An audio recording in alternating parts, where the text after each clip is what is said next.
Hello traders. कल के video में हमने निफ्टी के 15 मिनट चार्ट में देखा था, यहाँ से 15336 से हम एक इम्पल्सिव कंप्लीट मान रहे थे 1 2 3 4 5 और यहाँ से जो बाउंस था उसे भी हम एक इम्पल्सिव बाउंस देख रहे थे। और यहाँ से जो है इस रेंज में निफ्टी कंसोलिडेट करने के बाद अगर इस 61% के ऊपर रहता है तो यहाँ से हम एक्सपेक्ट कर रहे थे कि ये एक ABC करेक्शन हो सकता है और वहाँ से निफ्टी नीचे की तरफ डिक्लाइन दे सकता है। यहाँ पे निफ्टी ने लो लगाया 14,846 का, राइट, और उसके बाद हमें एक बाउंस देखने को मिला था। और यहाँ पे मैंने ट्विटर पे पोस्ट भी किया था लाइव मार्केट में, वो मैं आपको दिखाता हूँ। ये मैंने ट्विटर पे पोस्ट किया था कि यहाँ पे जो है 14,846 पे यहाँ पे लो लगाने के बाद हम मान रहे थे कि ये एक ट्रिपल जिगजैग करेक्शन पॉसिबल हो सकता है और यहाँ से जो है निफ्टी ऊपर की तरफ जा सकता है, जैसा कि हमने कल के एनालिसिस में देखा था। और यहाँ पे एक छोटी पैटर्न बनाने के बाद यहाँ पे एक इम्पल्स के बाद छोटा करेक्शन देने के बाद यहाँ पे एंट्री की थी हमने, और यहाँ पे इसको ब्रेक करने के बाद अगर ये ट्रिपल जिगजैग करेक्शन है तो वापस ये इस लाइन को दोबारा ब्रेक नहीं करता, तो वो दोबारा जब लाइन को ब्रेक करता है तो वो हमारा स्टॉप लॉस हो जाता है, राइट। तो यहाँ पे एंट्री के बाद इस लाइन को क्रॉस करने के बाद अच्छा खासा प्रॉफिट भी था। यहाँ पे निफ्टी ने 14,950 का हाई लगाया और उसके बाद रिटर्न में फिर से इस लाइन को ब्रेक कर दिया, राइट। और उसके बाद जो है कहीं भी हमने रिकवरी की कोई भी ऐसी साइन नहीं देखी निफ्टी में, राइट, और निफ्टी जो है नीचे ट्रेड करता रहा। तो अभी क्या ये लो भी ब्रेक कर दिया, तो क्या चेंजेस हो सकते हैं हमारे एनालिसिस में, वो अभी समझने की कोशिश करते हैं। शुरुआत करते हैं निफ्टी के 30 मिनट चार्ट से। तो यहाँ पे जो है ये एक डिक्लाइन के बाद ये हम मान रहे हैं कि एक डबल जिगजैग करेक्शन है जो कि 15,336 पे पूरा हुआ है, राइट। और यहाँ से अगर हम डिक्लाइन की बात करें तो ये हमें एक ऑलरेडी इम्पल्सिव डिक्लाइन देखने को मिला है और इसको भी हम इम्पल्सिव बाउंस मान रहे थे, इसीलिए यहाँ पे एक करेक्शन के बाद एक्सपेक्ट कर रहे थे कि यहाँ पे फिर से एक हमें वेव सी देखने को मिलेगा और वहाँ से डिक्लाइन फिर कंटिन्यू हो सकता है। लेकिन यहाँ से बाउंस तो मिला लेकिन फिर से हमें डिक्लाइन देखने को मिला, इस लाइन को दोबारा ब्रेक कर दिया, राइट, हमने आगे के चार्ट में समझा। खैर अब क्या हो सकता है वो समझने की कोशिश करते हैं। ये जो है इम्पल्सिव बाउंस लग रहा है और उसके बाद जो है निफ्टी ने ये लो को ब्रेक कर दिया है। तो हम समझने की कोशिश करें कि अगर यहाँ पे जो है ये ए और 1 है, ये पूरा डिक्लाइन, और यहाँ पे अगर बी और 2 पूरा हो चुका है, अगर ये बी और 2 पूरा हो चुका है तो यहाँ से अगर हम इस पूरे डिक्लाइन का ये सी और 3 का प्रोजेक्शन निकाले तो 100% आ रहा है 14,461 पे और 123% आ रहा है 14,321 पे। इस रेंज में जो है निफ्टी डिक्लाइन दे सकता है अगर यहाँ पे बी और 2 पूरा हो चुका है, ये ए बी और सी इस रेंज में डिक्लाइन दे सकता है।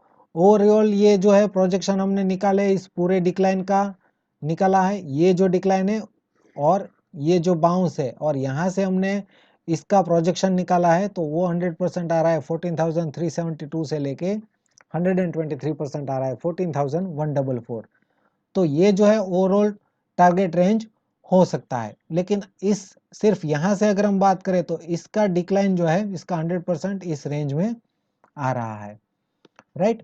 तो इस 30 मिनट चार्ट से अगर हम कंक्लूजन की बात करें तो हमें इस रेंज में और फिर इस रेंज में डिक्लाइन देखने को मिल सकता है। लेकिन अगर यहाँ से जो डिक्लाइन है 15,051 से, उसको अगर हम 5 मिनट चार्ट में समझने की कोशिश करें, कल क्या कर सकते हैं थर्सडे को, राइट।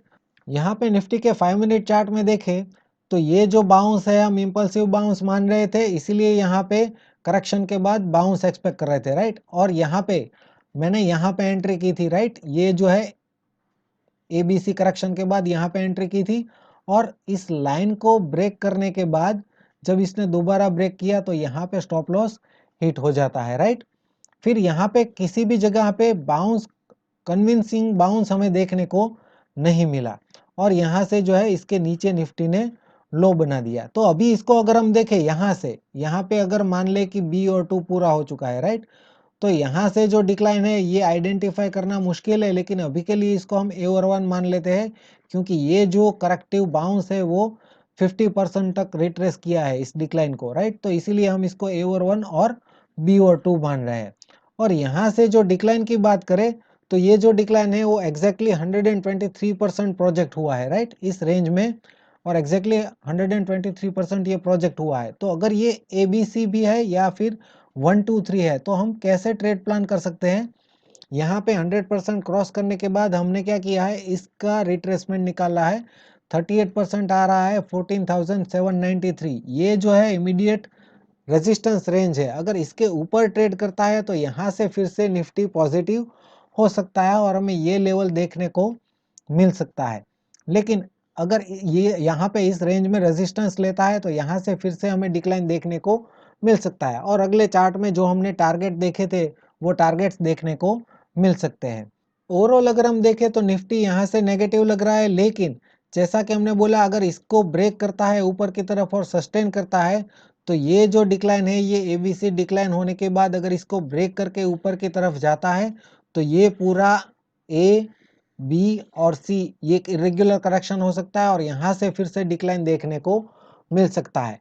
लेकिन इस सिनारियो को हमें कब देखना है? जब इसके ऊपर ट्रेड करके सस्टेन करता है तो ही हमें इस सिनारियो के बारे में सोचना है। अदरवाइज ये इमीडिएट रेजिस्टेंस रेंज है और निफ्टी जो है ओवरऑल नेगेटिव जोन में ट्रेड कर रहा है। जो हमने अगले चार्ट में टारगेट देखे थे वो देखने को मिल सकते हैं।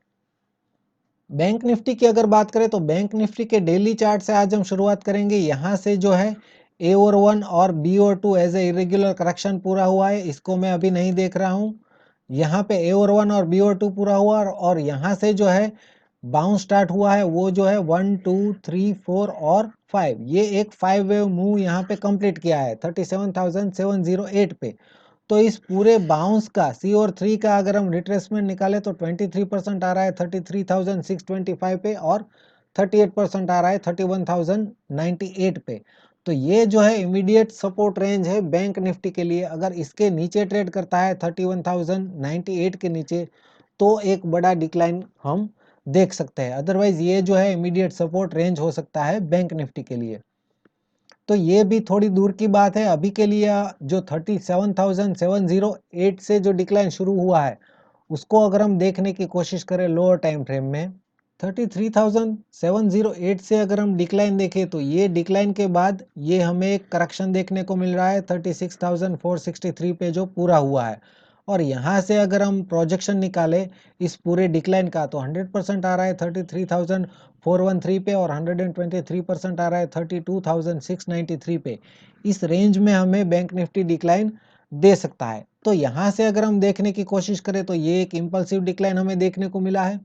फिर ये बाउंस जो है ये इम्पल्सिव है या करेक्टिव है ये हमें कन्फ्यूजन है। अभी के लिए हमें एक इम्पल्सिव बाउंस लग रहा था लेकिन यहाँ पे इसको ब्रेक कर दिया है, राइट।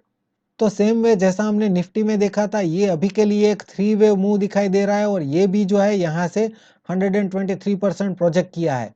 तो अगर ये यहाँ पे एक इरेग्युलर करेक्शन है A, B और यहाँ पे वेव C तो फिर उसके बाद जो है बैंक निफ्टी डिक्लाइन दे सकता है। लेकिन जैसा हमने निफ्टी में समझा था अगर ये 38% 34,501 के ऊपर सस्टेन करता है तो ही हमें उस सिनारियो के बारे में सोचना है। अदरवाइज बैंक निफ्टी भी जो है यहाँ से नेगेटिव जोन में है और ये इमीडिएट रेजिस्टेंस रेंज है और यहाँ से ये टारगेट हमें देखने को मिल सकते हैं। इसके ऊपर अगर ट्रेड करता है तो ही हमें ये इरेग्युलर करेक्शन के बारे में सोचना है और यहाँ से फिर से डिक्लाइन का बाद में सोच सकते हैं। लेकिन इसके ऊपर ट्रेड करता है तो ये इरेग्युलर करेक्शन की पॉसिबिलिटी ध्यान में होनी चाहिए। अदरवाइज ये इमीडिएट रेजिस्टेंस रेंज है और ये टारगेट हमें देखने को मिल सकते हैं।